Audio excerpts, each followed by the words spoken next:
A vida sempre se renova, mesmo nas guerras, catástrofes e condições mais adversas. Sempre há vida para florescer. Pelo menos tem sido assim.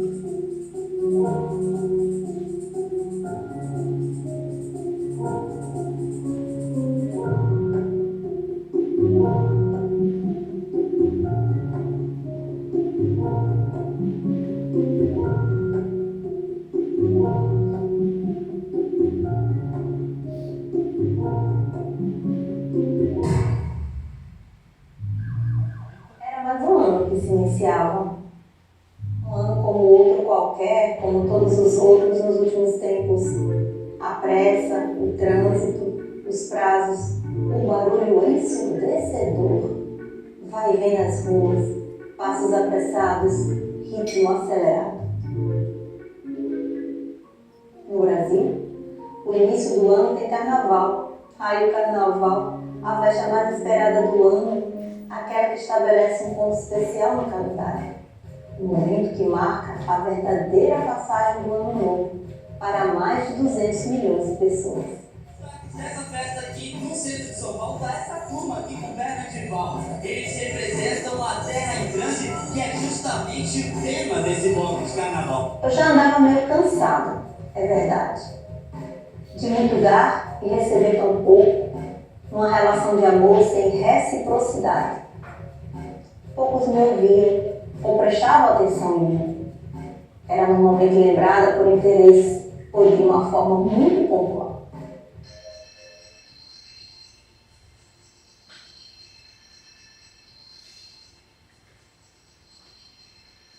Foi então que eu resolvi que precisava de férias.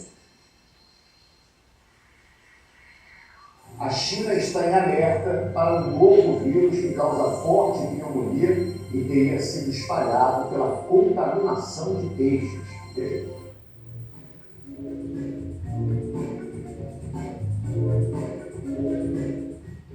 Tiro férias tão poucas vezes que curto cada momento de descanso, sem pressa, sem agonia, sem o tempo do relógio. Por mim, que todo dia tem um gostinho de domingo.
Dos 11 doentes críticos desta sala de cuidados intensivos do PIC6 do Hospital de São João, que está acordada. Todos os outros estão sedados, em coma induzido e, como ela, também a respirar artificialmente. Salud de Valencia informaron de la primera muerte por coronavirus detectada en España.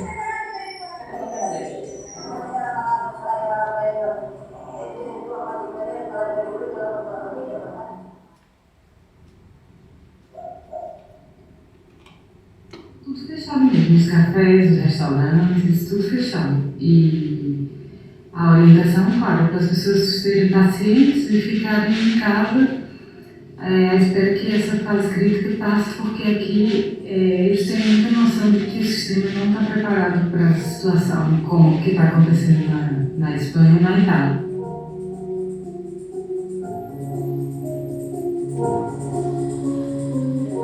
Aqui estão acontecendo iniciativas muito interessantes. Essa que eu acho mais bonita é a que ocorre todas as noites, às 8 horas da noite, quando as pessoas saem nas suas varandas ou janelas para aplaudir o pessoal da saúde.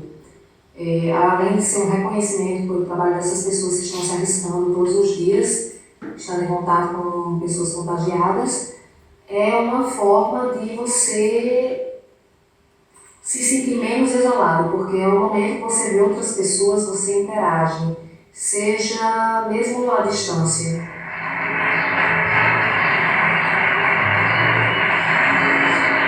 Ce qui est peut-être le plus frappant ici, c'est le silence qui règne.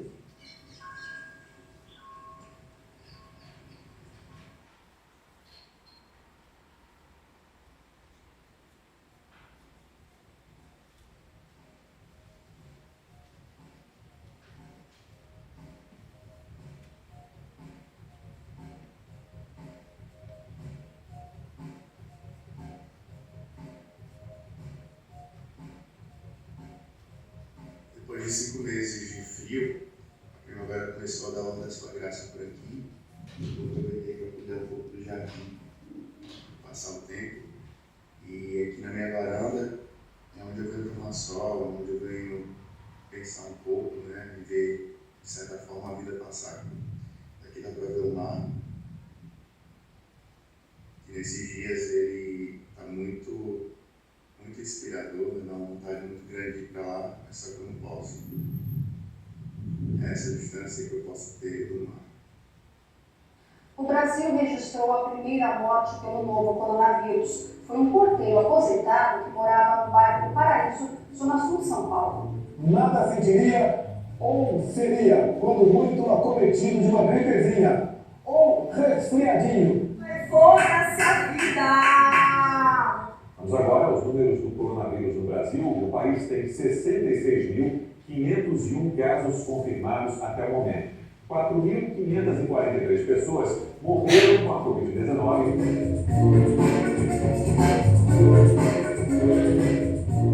Esse prédio espelho é o consulado do Brasil, né? E esse horário aqui, essas duas estão completamente cheias.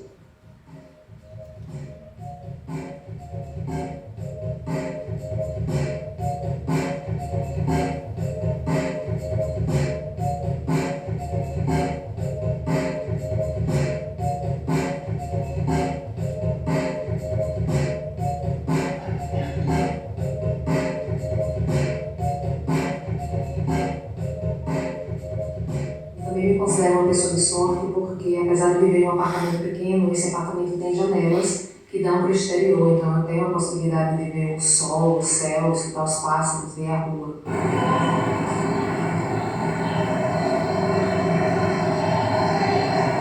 Tem quem diga que na quarentena a casa fica arrumada. Gente, olha essa pia. Socorro. A parte como temos que andar por la calle como si hubiera escapado, aparece los Charlie por detrás de Santa Claus, va a ser que no sé cuántas multas llevan ya puestas aquí y algunos ya al caldero por infringir la norma. No se puede pasear, esto es muy serio, esto están muriendo personas, escucha. Esto es muy serio, esto están muriendo personas, escucha. Esto es muy serio, esto están muriendo personas, esto es muy serio, esto están muriendo personas, esto es muy serio, esto están muriendo personas, É uma contagem na pandemia, mais de 50 mil mortos. 50 mil. Os profissionais precisaram fazer a ventilação mecânica. Está faltando oxigênio na licença. Um absurdo. Segundo a Secretaria Municipal de Saúde, o problema foi resolvido, mas a unidade vem trabalhando todos os dias com uma sobrecarga de pacientes que chega a 220%. O presidente Jair Bolsonaro voltou a provocar a aglomeração de Brasília no momento que o país é o quarto com mais mortes pelo novo coronavírus. Pela liberdade morremos. Por Deus. Pelo poder. A questão muito importante é a questão da unidade de todas as forças da sociedade, né? Sociedade e governo. Então, com base nisso, há reuniões todos os dias, né, pelo presidente, com os ministros, com os representantes, inclusive das províncias por videoconferência, e que são passadas pela televisão também, porque o povo participa. desde o início, né, do processo revolucionário. Pelo menos eu fico com a esperança de que a pandemia vai trazer uma mudança política boa para o Brasil. Olha aí, meus amigos, agora é o meu irmão. Então, a máquina está trabalhando aqui, ó, abrindo a vala, uma vala imensa, de 10 em 10 estão sendo enterrados, né? Meu irmão foi o terceiro. Cara, quem fala de eu sou governo, tá? Não, eu não sou governo. Essa resposta vai ter que ser dada principalmente em respeito às famílias de mais de 100 mil brasileiros mortos, porque eles não podem ser vistos só como números.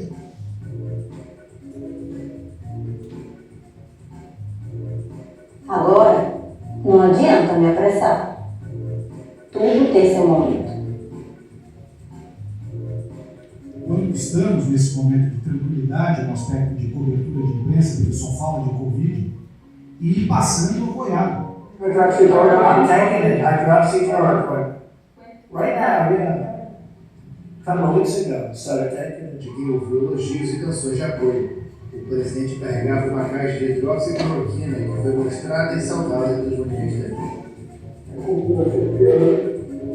Amor na força, pela harmonia universal dos infernos, chegaremos a uma civilização. Now to another great milestone, the world surpassing 1 million deaths from the coronavirus. Richard Engel now on the scars the pandemic has left across the globe and a warning some of the images are upsetting. This is what COVID has done to us, pocketing our lands and fields with mass graves. From Sao Paulo, Brazil, to deep in the Amazon, to even, just a few months ago, the Empire City, New York.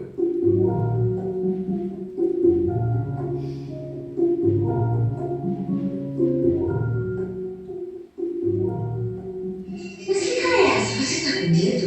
Eu não, enfermeira, mas o papai sim. Ele não quer ser vacinado. É isso mesmo, não quero tomar despetadas inúteis, afinal não estou doente. Pois é por estar sadio que você precisa se vacinar. A vacina é um preparado que protege contra as doenças. Quando seu filho recebe uma dose de vacina, o líquido estimula as defesas naturais do organismo, tornando-as muito mais fortes para combater os germes causadores das doenças. Poxa, isso é vacina básica? Isso mesmo. E é por causa de atitudes como a sua que muitos brasileiros morrem ou ficam incapazes. A vacinação é necessária. Afinal, não dói nada e você não vai andar com medroso perto das crianças. Não é, Sugismo? É claro. Eu vou tomar. Se você virar o jacaré, é problema de você, pô.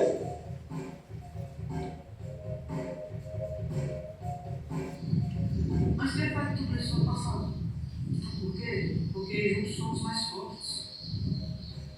Isso é uma pausa que o mundo precisava para se recuperar. Penso eu.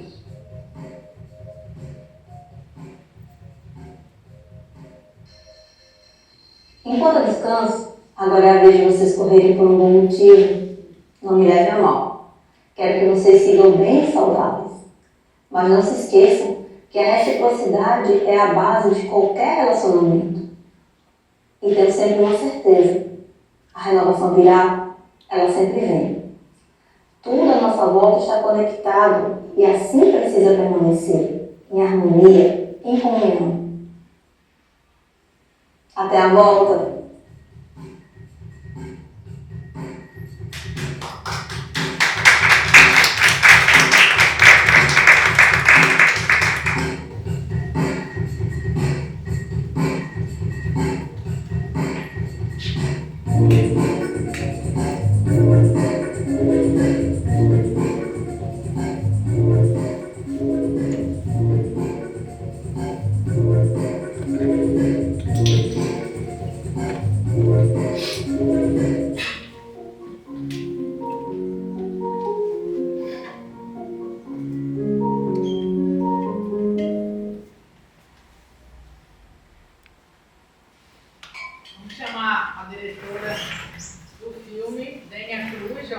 artista, realizadora, para falar um pouquinho da obra. Lembrando que sempre, né, em casos, a Covid passou, digamos assim, no seu momento mais grave, mas a gente continua alerta, né?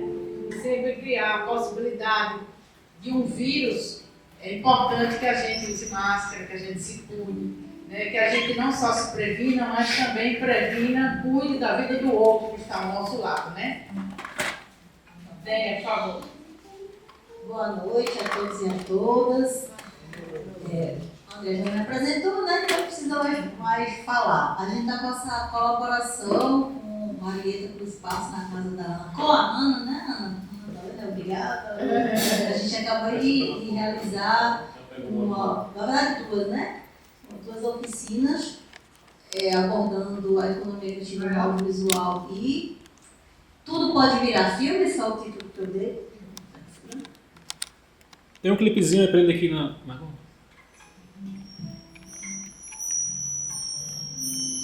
Dênia, essa semana apresentou aqui uma oficina maravilhosa. A primeira sobre economia criativa e depois tudo pode virar filme. Eu disse que eu vou fazer Tudo Pode Virar Música. Com certeza, não? E aí, esses processos, né, que aí eu provo todo mundo, hoje eu mostrei para os meus alunos que eles ficaram assim, pensando, olha, quando foi hoje no final, eu fiz, cadê? Cada um eu coloquei como exercício trazer propostas de ideias que poderiam virar filmes. E eles trouxeram uma diversidade, inclusive, não foi assim, de documentário, a ficção, a filme distópico, a uma videopoesia, e até o documentário sobre a casa da Ana, né? Que Canidé Soares se propôs, é o meu aluno, Canidé Soares, olha que honra. Olha que honra, pois é. Então, e aí o ano que a Terra tirou férias. Como documentarista, que acredito que tudo pode virar filme, e as coisas que me inquietam a querer contar histórias, vivendo a pandemia, eu e a minha amiga Sandra Amara, a gente também sentiu isso, ficamos inquietados. Nós somos nadadoras e a gente frequentava muito Ponta Negra, se fosse até um parente, estava até falando para a Michelle, nunca mais eu fui, porque depois eu saí engorda até o mar mudou, porque o homem tenta, né, todo tempo mexer com a natureza, não está quieto, né, e aí ele interfere. Eu falo isso como nadador, que o mar realmente ficou diferente, não é mais do mesmo jeito. E aí, infelizmente, eu quero me arriscar, né, porque assim, a casa não é minha, né, a casa é da natureza, o mar é da natureza, e quem está lá é que são os donos, os animais marinhos, eles que já foram muito afetados. Você vê, o povo não aprende não, depois de uma pandemia dessa, né? E a gente fez essa reflexão, e aí o título foi o que dei. Eu brinquei com a minha amiga e falei assim, rapaz, a Terra tirou férias. Não tirou férias? E ficou muito melhor, porque isso tudo foi um dia que a gente estava nadando, porque como a gente não podia fazer atividades coletivas, só individuais, nadar é individual. Estávamos no mar, né? Como podia caminhar, como podia andar de bicicleta, uma das atividades físicas que a gente podia fazer era ao ar livre e de forma individual, né? Uma certa distância, nós estávamos, eu e ela no mar e conversando, a gente parou e olhou Ponta Negra. E Ponta Negra ela ficou uma praia de pescador, como era no começo, quando o morro não era careca. E a gente olhou para aquela praia, olhou para aquela natureza de férias do humano. E aí eu brinquei, eu falei, rapaz, parece que a Terra tirou férias. Aí, vamos fazer alguma coisa? Como? A gente não podia gravar. A gente podia, né, ter contato com as pessoas. E aí a gente teve essa ideia de fazer o que a gente chama de... Isso tecnicamente, gente, é falado assim, documentário de montagem. Porque é isso, a gente pega vários elementos, vários produtos de arquivo e a gente decupa, né, esse é um termo técnico também, como também a gente faz isso no documentário normal, né, que a gente grava, que a gente produz, como na ficção, tem que existir esse momento de seleção, né, do que vai se entrar no roteiro de montagem. Só que como a gente não produz em campo, ele é tido como roteiro de montagem. A gente já fez, eu e Sandra fizemos algumas imagens da cidade, ali do Ponta Negra, acabou nem entrando. E o que a gente fez? Para dialogar, para saber o que estava acontecendo, para trazer essa informação das vivências das pessoas. A gente pediu a amigos que estavam espalhados aí por outros países, como vocês viram, e amigos de amigos, e tem pessoas que eu nem conhecia, como o Ângelo, da Espanha, é um amigo de um amigo. E pedimos, assim, outras pessoas a gente pediu, que não chegaram até a gente, os depoimentos, mas a gente coletou esses que chegaram e aí a gente costurou isso, esse diálogo com o noticiário e, claro, a gente quis também dar uma questão política, ideológica, porque a gente sentiu na pele de quem não perdeu. Eu perdi parentes, eu perdi amigos, que não voltam mais, por uma doença que poderia ser evitada, pelo menos controlada, se as pessoas não precisavam ter ido embora, poderiam até ter sofrido com a doença, que eu acho que quase todo mundo aqui. Eu não tive diagnosticada Covid, mas com certeza eu tive vírus e fiquei assintomática, não tem como. E é como o André bem lembrou. A gripe até hoje não tem cura. E quantas, né, epidemias de gripe existiram pela história da humanidade que dizimaram, né? Quantas pessoas foram-se embora? Fez a mesma coisa com a Covid. E aqui no Brasil, infelizmente, tivemos 700 mil pessoas. Gente, isso é quase uma Natal. Morta por uma doença que poderia ter sido pelo menos melhor, né? Melhor vivida, gerida, né? Menos pessoas tendo a fatalidade do óbito. E a gente quis fazer essa observação e essa crítica. O filme é uma crítica mesmo. Uma crítica. E aí, se vocês observarem, existe a Terra falando, né? Ela está falando, ela está fazendo essa reflexão. O que o homem faz com ela, né? Que é a nossa casa, a nossa terra, né? Mãe terra, e o ser humano está ali, né? Porque os outros animais, eles não fazem nada. Você já viu um animal fazer mal à própria terra? Eu desconheço. Se existe esse animal selvagem, irracional, e aí fica aí, quem é irracional? Então eu e a Sandra, a gente teve essa provocação, nessa inquietação conosco, e a gente se juntou ao Igor, que é um outro colega realizador, que é montador, então foi fundamental, por isso que assina os três, porque um documentário de montagem, o montador não pode ser só montador, né? Ele também contribui com a direção, porque é um filme dirigido na montagem, totalmente na montagem. E aí a gente foi costurando e trazendo até elementos do cinema, né? Porque tem muita coisa do cinema novo aí, Terra em Transe, tem a Morte de Bergman, né? E aí a gente vai trazendo esses clássicos do cinema que falam sobre Terra em Transe do cinema novo, de Glauber Rocha, né? Trazem essas reflexões para a gente realmente se olhar como ser humano, se olhar como sociedade e as escolhas que a gente faz, inclusive dos nossos representantes. Porque esse tipo de escolha pode causar catástrofes, como foi aqui no Brasil, com o antigo gestor, né, que provocou. Eu não vou falar nem diretamente, porque você é responsável por uma gestão, ainda mais num momento de tamanha, né, importância, e você minimizar, você, na verdade, até agravar, porque eu, como jornalista na época, eu estava na equipe de comunicação do LAIS, Laboratório de Inovação Tecnológica em Saúde da UFRN, e aí, claro, o LAIS, inclusive, ele foi um parceiro muito importante aqui para a produção da regulação, do sistema do sistema que foi criado para a vacinação. Isso tudo foi criado pelos técnicos do LAIS, que o governo do estado pediu esse auxílio ao UFRN. Então a gente da comunicação era o tempo todo, né? A gente tinha dia em casa, né, que a gente trabalhava de casa, que eu não suportava mais ouvir falar sobre Covid.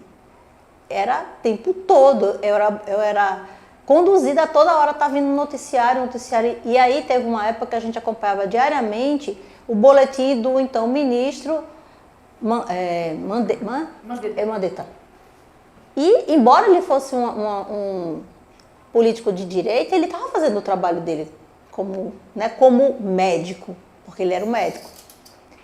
E estava conduzindo, inclusive ouvindo técnicos, né, com experiência em várias instâncias, né, da atuação na saúde, e o caminho estava indo bem promissor, inclusive dialogando com os laboratórios pelo mundo que estavam correndo contra o tempo na fabricação das vacinas, tentando comprar vacina, e aí ele é convidado a sair do governo porque ele estava fazendo isso.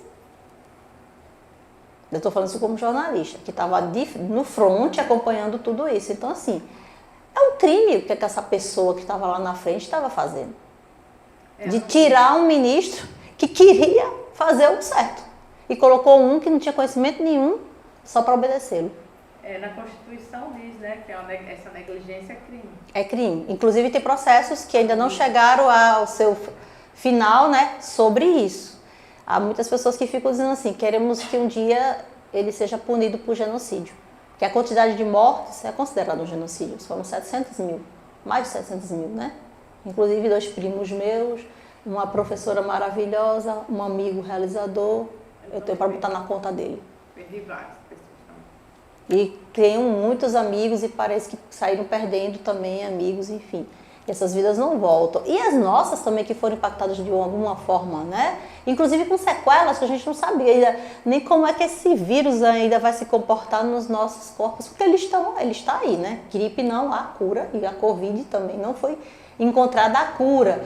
Temos que, inclusive, todo ano a gente, né, tomar a vacina da influenza, as versões atualizadas da Covid, né? Enfim. Mas é isso. E aí, o que a gente pode fazer? Se cuidar na medida do possível.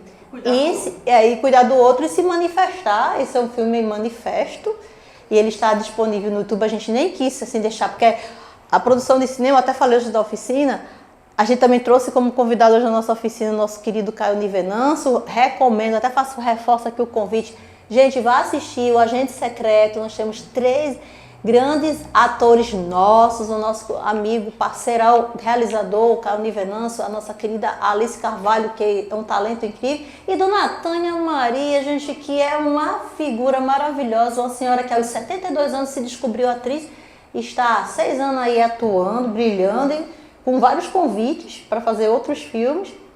Essa semana tá falando para Micheline, né? O cinema está a R$10. R$10. Até quarta-feira o cinema está a R$10 aqui no Praça. Podem ver o Agente Secreto, prestigiar, né, o nosso cinema nacional, essa produção que... E esse filme do Kleber é muito importante também para a gente dar essa observada na posição política. É um filme que fala sobre ditaduras, assim como foi Ainda Estou Aqui, só que com outro contexto, né? Com outro olhar, uma ficção criada, né? Ainda Estou Aqui eram fatos reais que foram, né, criados a partir do livro do Marcelo Rubens Paiva, mas enfim, são para a gente não lembrar, ou para a gente não esquecer, a gente está sempre lembrando do passado para ver, a entender nosso presente, para a gente não repetir e ter um futuro melhor, né? Não viver só, e o futuro, vou esperar do futuro. Eu posso ter um presente melhor, depende das minhas escolhas. E olhar para o passado é um aprendizado. Sempre. O ano que a Terra tirou férias é esse olhar que a gente fez sobre o passado, que a gente estava vivendo e, infelizmente, eu acho que é uma coisa que não vai ficar marcado só no tempo, ele vai servir para os futuros, né? Para a gente não repetir, tipo, não eleger mais um homem desse, pelo amor de Deus. E esses outros homens e mulheres que estão aí no Congresso, que, pelo amor de Deus, só fazendo coisa aqui, né? Tá piorando a vida. Então esse é o momento, esse ano é um ano importante, né, não, Clara? Muito importante pra gente, e é isso. E o cinema serve para isso, a música serve para isso, né? As linguagens artísticas servem também para isso, para de alguma forma a gente contribuir. Acho que a gente tenha contribuído, né? A gente quis expor, digo eu, a Sandra e o Igor, a gente quis colocar um pouco as nossas inquietações enquanto pessoas que estavam vivendo a pandemia também. E como jornalistas que somos, nós 3, como documentaristas, a gente fez esse filme. E aí, indico aí para vocês também falarem para outras pessoas verem, ele está disponível no YouTube. Esse aí a gente não fez essa vida de festival, não, porque a gente entendeu que esse filme precisava ser visto de qualquer jeito, né, por todos, porque era um grito nosso, né? Um grito. Pois é, obrigada. Parabéns. Chamo lá a moça? Então,